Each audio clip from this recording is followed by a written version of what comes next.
Hello dear candidates, welcome back to our YouTube channel. Today we are going to take the doubt session of SBI J 2023. तो यहाँ पे जो आपके important doubts हैं उनको मैंने कंसीडर किया, उन पे अपने डिटेल में बात करेंगे। तो इस वीडियो के बाद में आपको कोई भी डाउट नहीं रहेगा SBI J से रिलेटेड। तो फर्स्ट ऑफ ऑल अपने बात करें LPT क्राइटेरिया क्या रहेगा, इंटर सर्किल ट्रांसफर मतलब ट्रांसफर का यहाँ पे क्या सीन है, ट्रांसफर होगा या नहीं होगा, एग्जाम सेंटर होम स्टेट से अप्लाई कर सकते हैं क्या, और उसके बाद है मोस्ट इंपोर्टेंट जो सबसे ज्यादा पूछा जा रहा है कास्ट सर्टिफिकेट वैलिडिटी, कि अदर स्टेट में हमारा जो कास्ट सर्टिफिकेट है वो वैलिड होगा कि नहीं होगा, और इसी के साथ अपने बात करेंगे EWS सर्टिफिकेट की कि वो भी यहाँ पे वैलिड है या नहीं है। तो स्टार्ट करते हैं। सबसे पहले बात करते हैं LPT क्राइटेरिया। LPT का क्या क्राइटेरिया रहेगा, तो यहाँ पे आपके पास अगर 10th या फिर 12th इनमें अगर आपके पास 10th स्टैंडर्ड और 12th स्टैंडर्ड में जिस स्टेट से आप अप्लाई कर रहे हो, जैसे फॉर एग्जांपल अपने बात करें आप गुजरात से अप्लाई कर रहे हो, तो वहां की जो ऑफिशियल लैंग्वेज यहाँ पे है वो क्या होगी, आपकी गुजराती रहेगी। तो 10th या 12th स्टैंडर्ड पे अगर आपने गुजराती पढ़ी है और आपके पास आपकी मार्कशीट में या फिर जो आपके पास कोई सर्टिफिकेट है उसमें है कि आपने गुजराती पढ़ी है, तो आपको LPT नहीं देना, LPT देने की आपको जरूरत नहीं है। अगर आपके पास ये नहीं है सर्टिफिकेट गुजराती पढ़ी होने का, ठीक है, तो आपको LPT देना पड़ेगा। अब LPT की थोड़ी सी बात करूंगा क्योंकि वैसे मैं प्रीवियस वीडियो में बता चुका हूं आपको LPT के बारे में। तो LPT जो आपका है ना वो इतना ज्यादा मतलब इतना हार्ड नहीं है, आराम से आप क्रैक कर लोगे। अब पीछे स्टूडेंट जो फेल हुए वो रीजन मैंने आपको ऑलरेडी उस वीडियो में बता दिया था डिटेल में, वो जाकर एक बार वीडियो देख लेना। लेकिन यहाँ पे एक चीज मैं क्लियर कर दूं कि बहुत सारे स्टूडेंट जिसके कारण वो सबसे बड़ा रीजन भी वही था जो मैं अभी बता रहा हूँ कि LPT में आपको 6 मंथ्स का क्या मिलेगा, टाइम मिलेगा, ठीक है। तो ये दिमाग से निकाल देना भाई, 6 मंथ्स का टाइम का आपको ज्वाइनिंग से पहले आपका LPT होगा वो आपको पास करना होगा, अदरवाइज आपको डिस्क्वालीफाई कर दिया जाएगा, ठीक है। और यही रीजन था क्या होने का, डिस्क्वालीफाई होने का। इस बार जो स्टूडेंट्स पिछली बार जो डिस्क्वालीफाई है ना, यही रीजन था कि उन्होंने लाइटली ले लिया था कि 6 मंथ्स का टाइम मिलेगा। ऐसा कहीं नहीं लिखा हुआ, आप अगर नोटिफिकेशन में देखो तो उन्होंने बोला हुआ है कि DV में आपका LPT होगा, ज्वाइनिंग से पहले LPT आपको क्लियर करना पड़ेगा। समझ में आई बात। तो ये LPT का क्राइटेरिया हो गया। उसके बाद में एक पॉइंट और आता है कि सर LPT के लिए कितने कैंडिडेट्स को सिलेक्ट किया जाता है। जैसे मान लीजिए अपने कहीं पे बात करें 300 वैकेंसीज है, टोटल 300 वैकेंसीज है किसी स्टेट की, तो उन वैकेंसी के लिए कितने गुना को LPT के लिए क्वालिफाई किया जाता है। तो यहाँ पे एक बात मैं बताऊं आप लोगों को, LPT में इतने ही लोगों को, ये फाइनल क्वालिफिकेशन होता है, फाइनल सिलेक्शन होता है। LPT के लिए जितने कैंडिडेट्स हैं, जितनी वैकेंसी है, सभी उतने ही कैंडिडेट्स को क्या किया जाता है, मेंस में क्वालिफाई किया जाता है, ठीक है। फेल हो गए तो क्या हो जाता है, वो बैकलॉग में चली जाती है वैकेंसी, फिर वेटिंग लिस्ट वगैरह निकलती है। लेकिन ये नहीं है कि 2 गुना 3 गुना, ऐसा कुछ नहीं होता। जैसे इंटरव्यू में 2 गुना 3 गुना क्वालिफाई किया जाता है ना मेंस में, ऐसा कुछ भी नहीं है। LPT में पूरे के पूरे क्वालिफाई किया जाता है। तो यहां से एक पॉइंट अपना जो क्लियर होता है वो ये होता है कि अगर LPT में बैंक आपको डिस्क्वालीफाई करता है तो बैकलॉग आएगा, मतलब बैंक की वैकेंसीज क्या होगी, जितनी वैकेंसीज है वो फिलअप नहीं हो पाएगी। तो इसका नुकसान डायरेक्ट बैंक को होता है, ठीक है। उसकी जो सर्विस है उसमें प्रॉब्लम आएगी क्योंकि स्टाफ पूरा नहीं हो पाएगा। तो बैंक जो है वो क्या करता है, मैक्सिमम कोशिश करता है कि आपको डिस्क्वालीफाई ना किया जाए LPT में, आपको LPT में पास कर दिया जाए। लेकिन आप लोग अगर बिल्कुल लाइटली ले लोगे, आपने कुछ देखा ही नहीं है, ये सोच कर 6 मंथ्स का टाइम मिलेगा, या फिर आपने बिल्कुल ध्यान ही नहीं दिया उसकी मतलब रीडिंग राइटिंग पे आपने बिल्कुल ध्यान नहीं दिया। स्पोकन का नहीं होता, मैं पहले ही बता दूं, स्पोकन का सबको पता है, इजीली नहीं सीख सकता कोई भी। स्पोकन के लिए एनवायरनमेंट चाहिए, वो बाद में होती है बातें। रीडिंग राइटिंग ये आपकी वहां पे चेक होती है। और एक बात और, LPT में अदर स्टेट वाले कैंडिडेट क्वालिफाई होते हैं, तो यहां से भी एक पॉइंट क्लियर होता है कि LPT इतना टफ नहीं होता, उन्होंने भी बनाया है। समझ में आ रही है बात। तो ये चीज होती है। तो बैंक मैक्सिमम कोशिश यही करता है कि आपको LPT में डिस्क्वालीफाई ना किया जाए। अगर आप बिल्कुल ही लाइटली ले रहे हो तो बात अलग है, समझ आई चीज। और यही केस हुआ था पिछली बार जब उनको डिस्क्वालीफाई किया था। तो ये अपना LPT वाला फंडा क्लियर हो गया। उसके बाद इंटर सर्किल ट्रांसफर की बात करूं, इंटर सर्किल ट्रांसफर है या नहीं, देखो वहां पे लिखा हुआ है there is no provision of inter circle transfer notification में, मतलब कोई ट्रांसफर नहीं है। क्लर्क का यानी J जूनियर एसोसिएट का कोई ट्रांसफर नहीं है, ये नोटिफिकेशन में पहले दे दिया उन्होंने। लेकिन एक चीज मैं आपको बताता हूं अंदर की थोड़ी सी, ठीक है, कि जो सर्कुलर होते हैं ना बैंक के, वो चेंज होते रहते हैं। सर्कुलर के अकॉर्डिंग हो सकता है, ये जरूरी नहीं है कि परमानेंट आपका कभी ट्रांसफर ना हो। उम्मीद है, उम्मीद कर सकते हो आप कि आने वाले टाइम में जैसे कुछ एक स्टेट है जैसे गुजरात हो गया, आपका तमिलनाडु वगैरह हो गया, इन स्टेट्स में क्या डेफिशिएंसी है स्टाफ की, उन्हीं को ध्यान में रखकर क्या किया गया था, ये इंटर सर्किल ट्रांसफर बंद किया गया था। क्योंकि मैं बात बताऊं आप लोगों को अगर गुजरात की, तो गुजरात में मैक्सिमम जो लोग हैं वो क्या करते हैं, बिजनेस ओरिएंटेड होते हैं, वो गवर्नमेंट एग्जाम की तैयारी नहीं करते, इसलिए बैंक में भी आपको इतने लोग नहीं दिखाई देंगे, ठीक है। इसलिए अदर स्टेट के आपको गुजरात में ज्यादा दिखाई देंगे, इसीलिए ये क्या किया गया था, ये आईसीटी है ना बंद किया गया है। समझ नहीं बात आप लोगों को। लेकिन सर्कुलर कभी भी चेंज हो सकता है आने वाले टाइम, क्योंकि अब गुजरात के लोग भी थोड़ी मतलब गवर्नमेंट एग्जाम की तैयारी करना उन्होंने स्टार्ट कर दिया है, ठीक है, वो भी थोड़े अवेयर हुए हैं इन चीजों के लिए, ठीक है। तो क्योंकि इसका रीजन ये है कि जैसे ऑनलाइन मार्केट आया तो बिजनेस में थोड़ा सा है ना वेंडर सिस्टम में वहां पे प्रॉब्लम हुई है, तो थोड़े लोग जागरूक होने लगे हैं।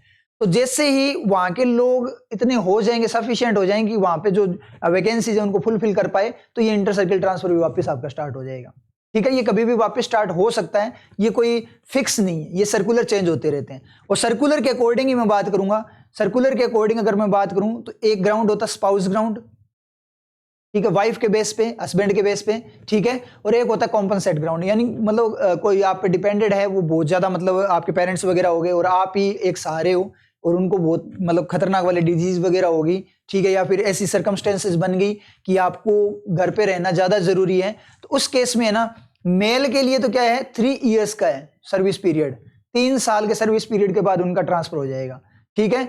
और फीमेल के लिए कोई सर्विस पीरियड नहीं है, उनका ट्रांसफर कभी भी हो सकता है, ये सर्कुलर के अकॉर्डिंग है, समझ में आ रही है बात। तो वो डिपेंड करता है कि वेटिंग में कितने लोग हैं, उसके अकॉर्डिंग क्या होता है, ये ट्रांसफर होता है। और ये सर्कुलर में है एसबीआई के, इसका मतलब ये चीज फिक्स है, ये होगा ही होगा, समझ में आई बात, ठीक है। ये रूल के अंदर अपने मान सकते हैं इस चीज को। अब आप बोलोगे सर आपको कैसे पता, because I am working in state bank of India, ठीक है, इसलिए इस पे है ना फालतू कमेंट्स मत करना।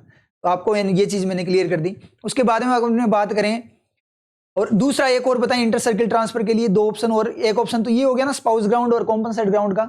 उसके बाद एक और होता है आपका टीओ बन जाओ आप, 3 साल बाद जेब कैब क्लियर करके आप टीओ बन जाते हो, ट्रेनिंग ऑफिसर।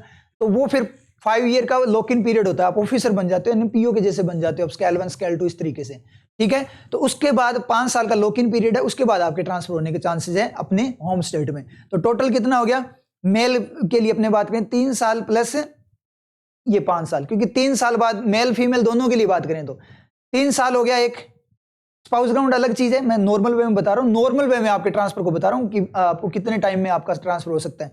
3 साल के बाद आप टीओ बनते हो, ठीक है, जेब कैब क्लियर करके 3 साल बाद आप टीओ के लिए अप्लाई करोगे, और प्लस 5 साल वो लॉक इन पीरियड हो गया टीओ का, ठीक है, ऑफिसर का।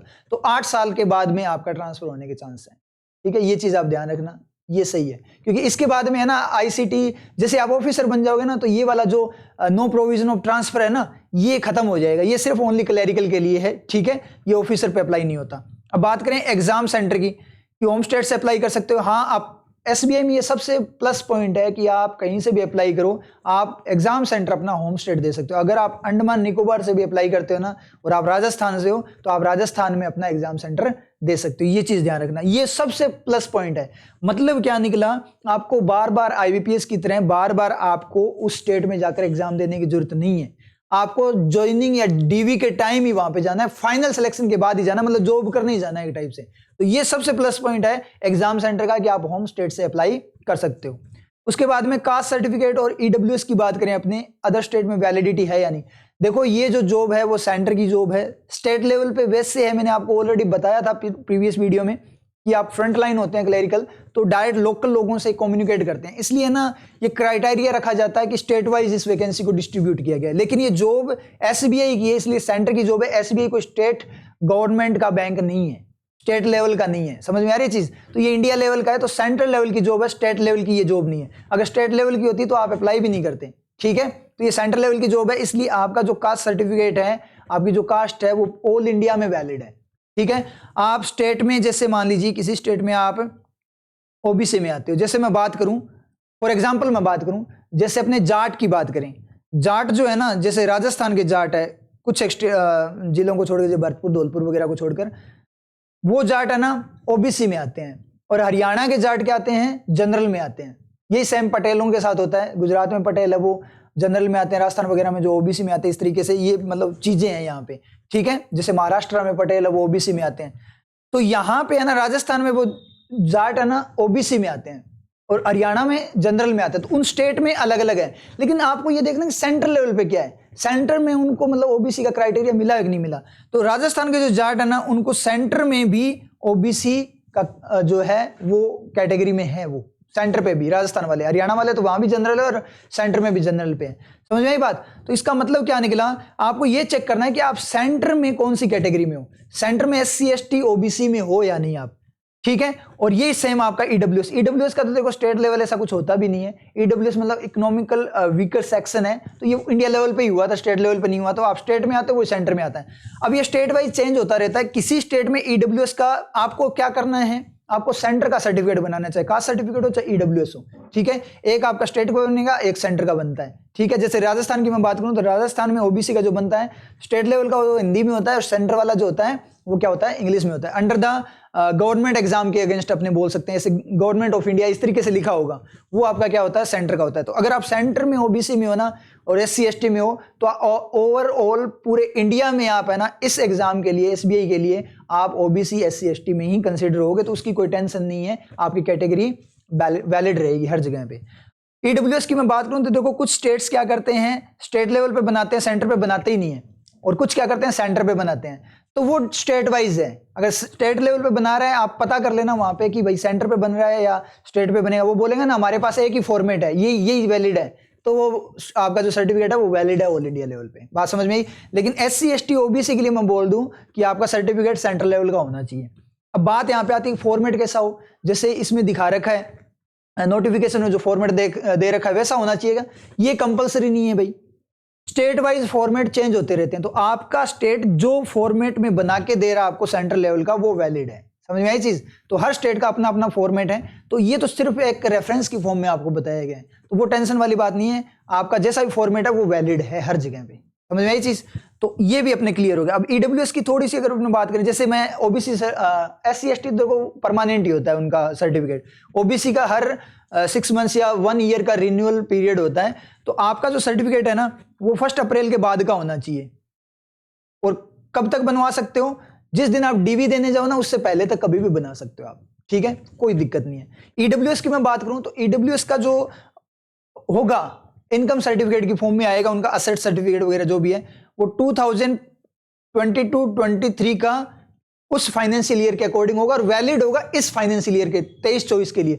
मतलब एक चीज आप हमेशा ध्यान रखना, जब टैक्स वगैरह आप भरते हो, कभी किसी ने भरा है तो आपने देखा है ना पिछले ईयर का होता है, क्योंकि आपकी जो पूरी इनकम ईयरली इनकम के अकॉर्डिंग आपको ईडब्ल्यूएस का जो बेनिफिट है वो मिलता है। तो ईयरली इनकम पूरे फाइनेंशियल ईयर की कब होगी, 1 अप्रैल से लेकर 31 मार्च तक, ठीक है। अब 23-24 का आप बनाओगे तो वो वैसे भी नहीं बनेगा। क्यों नहीं बनेगा? क्योंकि 23-24 की जो 31 मार्च है 24 का, उस पे जाकर आपका पूरा ईयर कंप्लीट होगा, तब तक की आपकी कैलकुलेट होगी आपकी इनकम क्या है। तो पूरे साल की इनकम तभी कैलकुलेट होगी जब पूरा ईयर कंप्लीट हो जाएगा।